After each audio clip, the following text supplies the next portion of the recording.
సమన్వయ లోపమే శాపం. భారీగా భక్తులు వస్తారని తెలిసినా తగిన ఏర్పాట్లు లేవు. రద్దీని అంచనా వేయడంలో వైఫల్యం.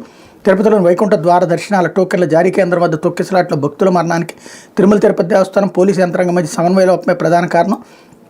వైకుంఠ ఏకాదశి సందర్భంగా శ్రీవారి దర్శనానికి వేల సంఖ్యలో భక్తులు తరలి వస్తారు.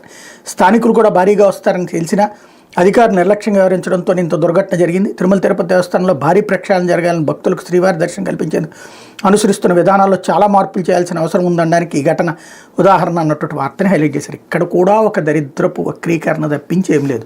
అధికారుల మధ్యన వైఫల్యం ఉంది. దాంట్లో మళ్ళీ ప్రక్షాళన చేయాలి. ఏం ప్రక్షాళన చేస్తారు? 7 నెలల నుంచి వాళ్ళ చేతుల్లోనే ఉంది కదా ప్రభుత్వం. మార్చేశారు కదా అధికారులందరినీ. అనుభవం ఉన్న వాళ్ళని తీసుకురావాలి. ఇక్కడ ప్రతి ఒక్క అధికారి కూడా చంద్రబాబుని మెప్పించేందుకున్నారు కానీ భక్తులు మెప్పించే ప్రయత్నం చేయట్లేదు.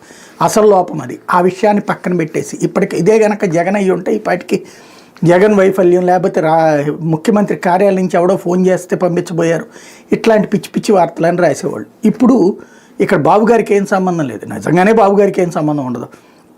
అక్కడ ఉండేటటువంటి సమన్వయ లోపమే. కానీ వార్తలు రాసే తీరు ఇక్కడ పరిహారం జరిగింది ఇట్లాగా అప్పుడు వచ్చేటప్పటికి ప్రభుత్వాన్ని డైరెక్ట్గా నిందిస్తూ రాస్తుండేవాళ్ళు. వీళ్ళ వార్తల స్టైలు ఇట్లాగే ఉంటుంది. లేకపోతే